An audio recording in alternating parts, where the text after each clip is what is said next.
Hi, Misha here, and let's do another Battlestar Galactica model from Eagle Moss video, but we're going to have a little bit different. Here we have both versions of the Cylon Centurion. And I don't collect figurines or action figures. I collect ships, vehicles, planes, trains, automobiles. But I really do like the Battlestar Galactica stuff, and my excuse here is technically these are vehicles, or at least they're not humanoid, they're not organic, they are ground assault items in a way. Anyway, it works. Both of them are from Eagle Moss. They are 1/9 scale, and they're manufactured from what Eagle Moss labels metallic resin. Here we have the original series, Centurion, seen in the 1978 and Best Forgotten 1981 shows, and also seen in 4 or 5 different periods in the reimagined series, and also Blood and Chrome. And over here we have the updated, reimagined, re-envisioned Centurion. Specifically, he is the second variant, the upgraded variant. Kind of halfway through, give or take, the series, they upgraded the CGI standards. The Raiders, even the Vipers, got an upgrade, and so did the Centurion.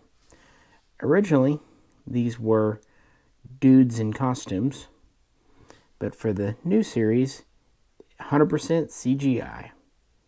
So with that, let's take a closer look, put them on the spinny thing. So here we have it, a very famous, if a little bit generic, robot from sci-fi. In the original series, the lore behind the Cylons is that they were a robotic race created by a now distinct reptilian race. It actually reminds me a lot of that Voyager episode where B'Elanna helps the robots out, and turns out they killed their creators. Same idea, and they killed their creators, and then eventually started trying to dominate the galaxy, and had a very, very long war with the Colonials, eventually demolishing the fleet. And the basic version in silver here was an infantryman, a cavalryman, even a pilot. And there was also the gold version, which was more for command control. And of course, then there was the Imperious leader. Of course, there's not a whole lot we know about him because the series is only on the air for a year. But we realize that they are fully automated, and that their level to manufacture them is kind of beyond colonial means. They are about 6.5 foot tall. This backpack looking area is their power supply. Depending on usage, it can power them up to 10 years, or yarns in Battlestar speak. They have all-terrain boots. They have 5 fingers, gauntlets. They are heavily armored, and as is famously known, they have the one roving red eye.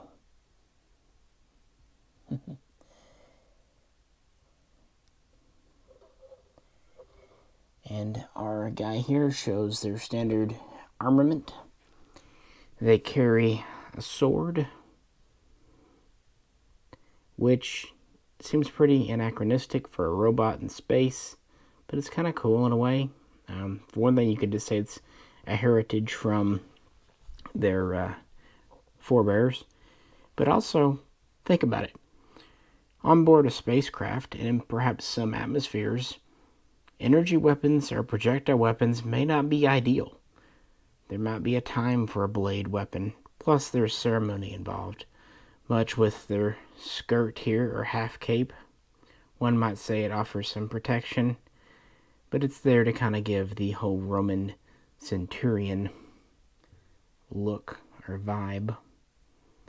Now, one neat thing about this model, it does have a removable part. The gun actually is a separate piece. And looking at it, it's kind of a bullpup design. Of course, it's very boxy because it was a prop. It was a laser gun with attached and even serrated bayonet. And I didn't even think to look in the box for it because Eagle Moss typically has no accessories or added parts. But I got lucky. And it just sits in here, cradled in his hands. I just thought he was doing some kind of funky pose. Yeah, I don't know. Thought it was neat. And of course, he has the typical Eagle Moss stand. So that's the original series. In the reimagined series, again, this was the first version of the Cylon. They were developed from the U-87 combat chassis from before the Cylon War. And they were actually taken from both military Cylon models and commercial domestic models, which in that universe might explain why they have more of a techno-organic thing going on with opposable fingers, thumbs, more human-like appendages, because some of them would be expected to do other duties. Also, this explains why they kind of utilize voice communications both in the original series and the reimagined. Although it's said they can also rely on a networked communication, radio, what have you, as well. And they have no built-in weapons, so it's all external. So anyway, these were used in the first Cylon War in the reimagined universe. We see a husk of one, a shell of one, in the miniseries, in the museum. So even from the very beginning, they were integrated into the show. Reimagined always was really good about that. And then we see them in a Razor. And we see the Guardians protecting the first hybrid there. And then actually finally we see some at the end in Daybreak hanging out at the Cylon colony. So it seems like the ones that remained were just kind of retired to a secondary role or research role or what have you. Kind of neat, I thought, to give credit to the original. But again, these were actors in suits, so they really didn't have a lot of room to make them too not human. But that was the 1970s and 80s. Technology improved a lot in 25 years. Here we have the reimagined Centurion, first seen in the miniseries and seen on and off throughout the entire run. Of course, the humanoid Cylons kind of took over, and these were more of a background thing. You know, I know a lot of people would rather probably sleep with 6 or, I don't know, any of the human ones. But you gotta know there's some kind of weird pansexual out there that would rather fuck a robot like this.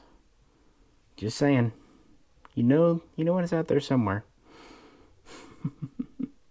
Definitely, most people would say the less attractive Cylon form. But, pretty neat. Very skeletal.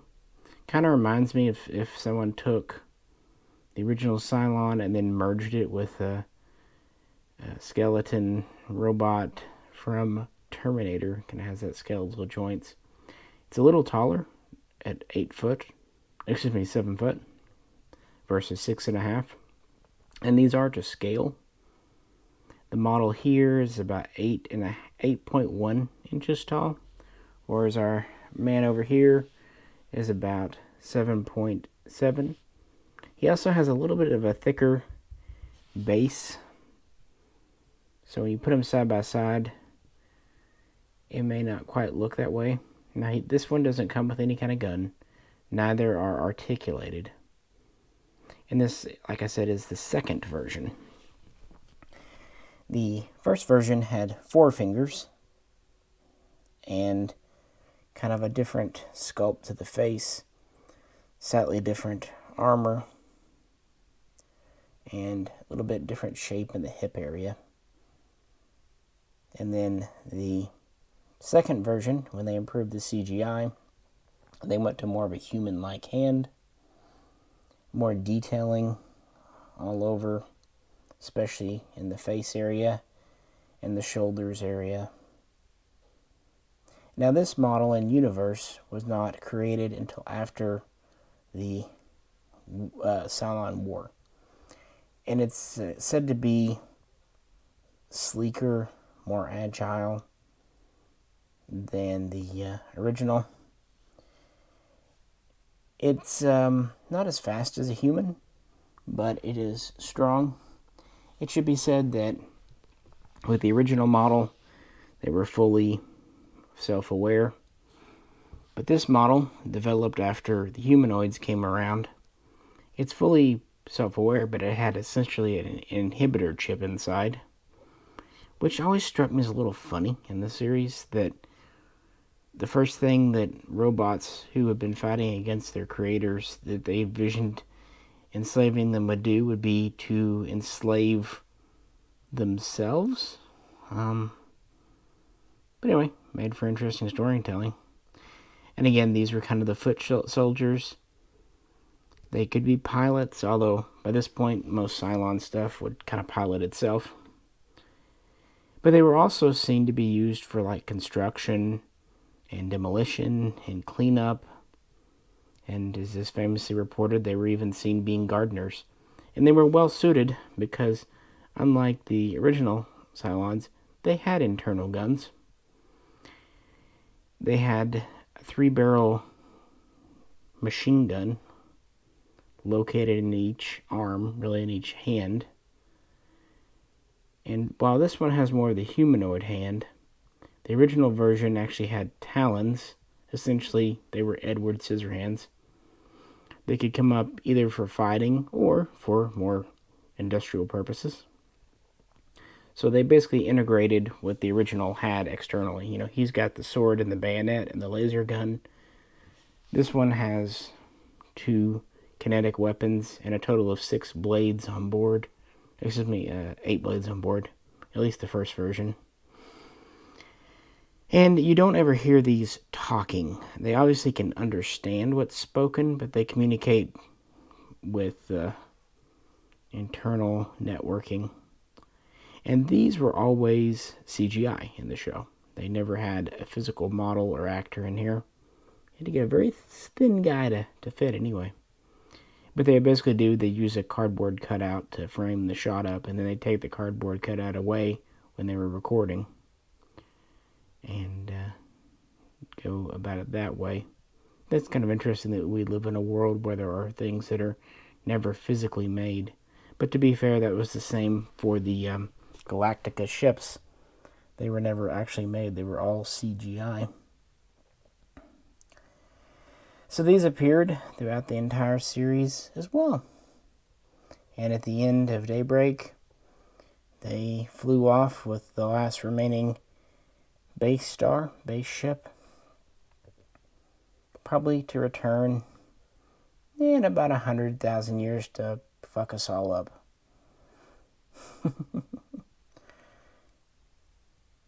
But, yeah, there we have it. Again, not my usual fare, and I don't plan on getting more figurines. This might shock you, but I have no plan to get Muffet the Daggett. I thought that whole thing with Boxy and him was annoying when I was a kid. My attitude as an adult has not changed. But these aren't quite as cutesy. The original Centurion, be it from the original series or the remastered, is more of a multi-purpose guy. This one is much more of a fighter, and it shows. Of course, they're both well armored. In fact, in some instances, we saw that they needed to use armor-piercing and also high-explosive rounds, essentially grenade-type projectiles, to really blow these apart. And there were a few variants and versions for different purposes. Again, we see them on raiders and heavy raiders and boarding actions and whatnot. Sorry, didn't mean to bump you. But they're pretty neat. Again, they're right around 8 inches tall. And got a pretty good weight on it. Something different. This guy's a little lighter because he's so skeletal. I actually attempted to order this guy when they first came out. What was it, a year and a half ago? And they shipped it, and it's the only time I've had an Eagle Moss truly get lost in the mail. Like, it was just gone. So eventually I got a refund. I think they were out of stock or something by that point when I finally gave up. And so this summer I reordered him again. And, well, here we are at the end of November, and he finally just came in. Everything is slow right now, though, so I am not shocked. I figure these two will make good bookends on the shelf. Does he have a butt? Not really. It's like a Hank Hill butt. And this guy we don't even know, because he's got a cape. He's definitely heavier. He's pretty cool. I don't know. Just thought I would share it with you. Let me know what you think. And hopefully soon we'll get the Galactica from Blood and Chrome. And then next we get the Colonial Shuttle from the original series. So I think we're all looking forward to those. As always, if you could, please like, share, subscribe. You know the drill. And as always, I greatly appreciate you tuning in and hanging out with me to talk about robots for a bit. This is Misha, and I'll catch you very soon. Next time.